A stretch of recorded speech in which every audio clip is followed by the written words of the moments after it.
খেতে ভীষণ ভালো হয় আর বানানো তো একেবারেই সহজ। এখন আমি আপনাদের ভেঙেও দেখিয়ে দিচ্ছি। আপনারা দেখুন, ওপরটা কিন্তু বেশ মুচমুচে হয় আর ভেতরটাও একটু নরম হয়, খেতে কিন্তু বেশ ভালো লাগে। প্রথমে একটা কড়াইকে গ্যাসের ওভেনের উপরে বসিয়ে দিয়েছিলাম, বড় চামচের 1 চামচের মতন তেল দিয়ে দিলাম। তেলটা খুব ভালো করে কড়াই চারিদিকে ছড়িয়ে নিতে হবে আর কড়াইটা গরম করে নিতে হবে। যখন কড়াইটা গরম হয়ে যাবে তখন এর মধ্যে দিয়ে দিচ্ছি কেটে রাখা একটা ক্যাপসিকাম, এখানে ছোট ছোট টুকরো করে কেটে রেখেছিলাম, আর একটা বড় সাইজের কুচনো পেঁয়াজ একইভাবে ছোট ছোট টুকরো করে কেটে রেখেছিলাম।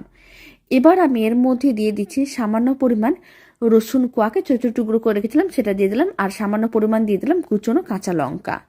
এখন ক্যাপসিকাম, কুচনো পেঁয়াজ, রসুন কুচি আর কুচনো কাঁচা লঙ্কাটাকে প্রায় 2 মিনিটের মতন এইভাবে নাড়াচাড়া করে ভেজে নিতে হবে, যাতে কাঁচা গন্ধটা চলে যায়।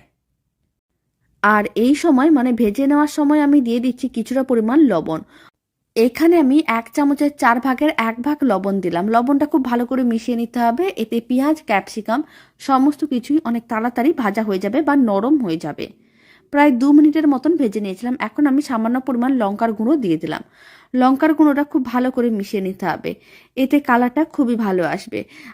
আর এখানে আমি 1 চামচের 4 ভাগের 1 ভাগ কাশ্মীরি লঙ্কার গুঁড়ো নিয়েছি। 2 মিনিটের মতন রান্না করে নিয়েছিলাম। এখন আমি 4 চামচের 2 চামচের মতন দিয়ে দিচ্ছি টমেটো কেচাপ। টমেটো কেচাপটাও খুব ভালো করে একসঙ্গে মিশিয়ে নিতে হবে, তারপরে এইভাবে 1 মিনিটের মতন নাড়াচাড়া করে নিতে হবে, এতে খেতে কিন্তু বেশ ভালো লাগবে। 1 মিনিটের মতন মিডিয়াম টু হাই ফ্লেমে নাড়াচাড়া করে নিয়েছিলাম, সমস্ত কিছু বেশ ভাজা ভাজা হয়ে গেছে।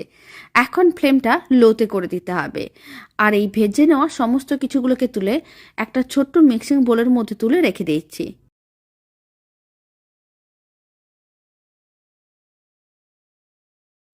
সমস্ত কিছু তুলে নেওয়ার পরে এখন কড়াইয়ের মধ্যে আমি দিয়ে দিচ্ছি মেজারিং কাপের 1 কাপ জল, আর জলটা খুব ভালো করে গরম করে নিয়েছিলাম। এখন জলের মধ্যে আমি দিয়ে দিচ্ছি সামান্য পরিমাণ লবণ, 1 চামচের 4 ভাগের 1 ভাগ। লবণটা খুব ভালো করে মিশিয়ে নিতে হবে আর মেল্ট হওয়ার জন্য অপেক্ষা করতে হবে। লবণটা যখন খুব ভালো করে মেশানো হয়ে যাবে তখন ফ্লেমটা একেবারেই লোতে করে দিতে হবে। আর লো ফ্লেমে করে দেওয়ার পরে কড়াইয়ের মধ্যে দিয়ে দিতে হবে ওই মেজারিং কাপের 1 কাপ সুজি। এখানে আমি যতটা জল নিয়েছিলাম ঠিক ততটাই আমি সুজি দিয়ে দিলাম, মানে 150 ml জল নিয়েছিলাম, তাই 150 গ্রাম সুজি দিয়ে দিলাম। লো ফ্লেমে খুব ভালো করে সুজিটা গরম জলের সঙ্গে মিশিয়ে নিতে হবে, তারপরে ফ্লেমটা অফ করে দিতে হবে আর এই মিশ্রণটাকে একটা প্লেটে করে নামিয়ে নিতে হবে। ফ্লেমটা লোতে রেখে সমস্ত কিছু ভালো করে মিশিয়ে নিতে হবে। যদি ফ্লেমটা মিডিয়াম বা হাইতে থাকে তাহলে কিন্তু জলটা অনেক তাড়াতাড়ি শুকনো হয়ে যাবে, তাই এইভাবে লো ফ্লেমে 1 মিনিটের মতন নাড়াচাড়া করে নিয়েছিলাম। ফ্লেমটা অফ করে দিয়েছি। এখন এই সুজির মিশ্রণটাকে একটা প্লেটে করে নামিয়ে নিতে হবে আর গরম অবস্থায় খুব ভালো করে মেখে নিতে হবে। আর এই সময় আমি দিয়ে দিচ্ছি 4 চামচের 2 চামচ কর্নফ্লাওয়ার।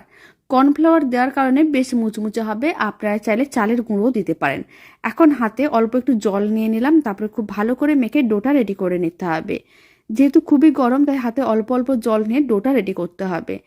ঠান্ডা হবার পরে ডোটা কিন্তু শক্ত হয়ে যেতে পারে, মানে মিশ্রণটা অনেক শক্ত হয়ে যেতে পারে, তাই গরম অবস্থায় খুব ভালো করে মেখে ডোটা রেডি করতে হবে। আর মাঝে মাঝে এইভাবে অল্প অল্প জল হাতে করে নিতে হবে, তাহলে হাতে গরম ভাবটাও অনেক কম মনে হবে আর ডোটাও খুব সুন্দর করে রেডি করা যাবে। প্রায় 4 থেকে 5 মিনিট এইভাবে খুব ভালো করে মেখে নিয়েছিলাম, ডোটা রেডি হয়ে গেছে। এবার ডোটা থেকে লেচি কেটে নিতে হবে। লেচিগুলো এখানে আমি এরকমই মিডিয়াম সাইজের কেটে নিয়েছি, আপনারা চাইলে লেচিগুলোকে ছোট বা বড় করেও বানাতে পারেন। এখানে আমি এরকমই মিডিয়াম সাইজের লেচিগুলো কেটে নিলাম। যখন সমস্ত লেচিগুলো কাটা হয়ে যাবে তখন একটা লেচি নিয়ে নিলাম। লেচিটাকে নিয়ে গোল বলের মতন করে বানিয়ে এইভাবে প্রেস করে চ্যাপটা করে নিতে হবে। তারপরে এরকম একটু টুপির মতন করে বানিয়ে নিতে হবে, যেইভাবে আমরা পুলি পিঠা বানাই ঠিক সেরকম করে লেচিটা রেডি করে নিতে হবে। আর মাঝখানে এইভাবে যে ক্যাপসিকাম, পেঁয়াজ, রসুন সমস্ত কিছু দিয়ে একটা পুর রেডি করে রেখেছিলাম, সেই পুরটা মাঝখানে রেখে খুব ভালো করে আটকে নিতে হবে, যাতে ভাজার সময় বাইরে না বেরিয়ে আসে। এইভাবে কিন্তু খুব ভালো করে আটকে নিচ্ছে আর গোল বলের মতন করে বানিয়ে আবারও একইভাবে একটু প্রেস করে চ্যাপটা করে নিতে হবে। আর অতিরিক্ত অংশটা এইভাবে কেটে বাদ দিয়ে দিতে হবে। তারপর খুব ভালো করে আটকে নিলাম। এইভাবে একটু গোল করে নিচ্ছি, তারপর একটু প্রেস করে চ্যাপটা করে নিচ্ছি। সমস্তগুলো প্রথমে একইভাবে রেডি করে নিচ্ছি, তারপরে কিন্তু আমি ডিজাইনটা দিয়ে দেবো। এখন আমি আপনাদের আর একটা বানানো দেখিয়ে দিচ্ছি। তার জন্য আবারও একটা লেচিকে নিয়ে এইভাবে গোল বলের মতন করে বানিয়ে নিলাম। তারপরে প্রেস করে চ্যাপটা করে আর এরকম একটা টুপির মতন করে বানিয়ে নিতে হবে, যাতে পুরটা দেওয়ার পরেও খুব ভালো করে আটকানো যায়। যখন এইভাবে টুপির মতন করে রেডি করা হয়ে যাবে, তখন ওইখান থেকে 1 চামচ কি 1.5 চামচের মতন পুর নিতে হবে আর মাঝখানে এইভাবে রেখে দিতে হবে। তারপরে খুব ভালো করে আটকে নিতে হবে। আর একইভাবে সমস্ত লেচিগুলো রেডি করে নিতে হবে। সমস্ত লেচিগুলোর মধ্যে পুরটা ভরে নিয়েছিলাম। এবার আমি এইটা নিয়ে এইভাবে একটু দাগ দিয়ে দিচ্ছি, এতে কিন্তু ভাজার পরে দেখতে অনেক বেশি সুন্দর লাগবে। আপনারা আপনাদের পছন্দ মতন যে কোনো ডিজাইন এর ওপরে দিতে পারেন, বা ডিজাইন ছাড়াও এইভাবে গোল করেও রেখে দিতে পারেন, আর না হলে যে কোনো ধরনের চামচ নিয়ে ডিজাইনটা করে নিতে পারেন। আপনারা আপনাদের পছন্দ মতন যে কোনো ডিজাইন এর ওপরে দিতে পারেন, এতে দেখতে অনেক বেশি ভালো লাগবে। সমস্তগুলোর মধ্যে একইভাবে ডিজাইনটা দিয়ে দিচ্ছি, কিচ্ছু না, এইভাবে একটু দাগ দিয়ে দিচ্ছি, তাহলে ভাজার পরে দেখতেও অনেক বেশি ভালো লাগবে। সমস্তগুলো একইভাবে রেডি করে নিয়েছিলাম। আপনারা দেখুন এইভাবে একটু দাগ দেওয়ার কারণে দেখতেও কিন্তু অনেক বেশি ভালো লাগছে। এবার এইগুলোকে ভেজে নিতে হবে। তার জন্য কড়াইতে কিছুটা পরিমাণ তেল গরম করে নিয়েছিলাম। এবার গরম তেলের মধ্যে আমি দিয়ে দিচ্ছি, আর ফ্লেমটা মিডিয়ামে রেখে বেশ লাল লাল করে ভেজে নিতে হবে। একটু টাইম নিয়ে ভাজতে হবে, তাহলে বেশ মুচমুচে হবে আর খেতেও ভালো লাগবে। গরম তেলটা এইভাবে একটু ছিটিয়ে রাখতে হবে, তাহলে ওপরটাও কিন্তু একটু শক্ত হয়ে যাবে, উল্টোনোর সময় আর ভেঙে যাবে না, বা ডিজাইনটা সমান হয়ে যাবে না। তাই গরম তেলটা এইভাবে একটু ছিটিয়ে দিতে হবে, তাহলে ওপরটাও একটু ভাজা হয়ে যাবে, আর ভাজা হয়ে গেলে একটু শক্ত হয়ে যাবে। প্রায় 4 মিনিটের মতন এইভাবে একটা দিক রেখে দিয়েছিলাম। এবার একটু উল্টে পাল্টে নিচ্ছি, তারপরে উল্টে পাল্টে আরও 4 থেকে 5 মিনিটের মতন ভেজে নিতে হবে। তাহলে কিন্তু বেশ লাল লালও হয়ে যাবে আর খুব সুন্দরভাবে ভাজা হবে, কাঁচা ভাবটাও থাকবে না, খেতেও ভালো লাগবে। দারুণ স্বাদের মুচমুচে মুখরোচক এই রেসিপিটা শেষ পর্যন্ত দেখার জন্য আপনাদের অসংখ্য ধন্যবাদ। আর এই রেসিপিটা ভালো লেগে থাকলে আপনারা যদি ফেসবুক থেকে রেসিপিটা দেখছেন, পেজটিকে ফলো করে নেওয়ার অনুরোধ রইল। ইউটিউব থেকে দেখলে চ্যানেলটি সাবস্ক্রাইব করে নেওয়ার অনুরোধ রইল। পাশে থাকা বেল আইকনটি প্রেস করে নেবেন নতুন রেসিপির আপডেট সবার আগে পাওয়ার জন্য।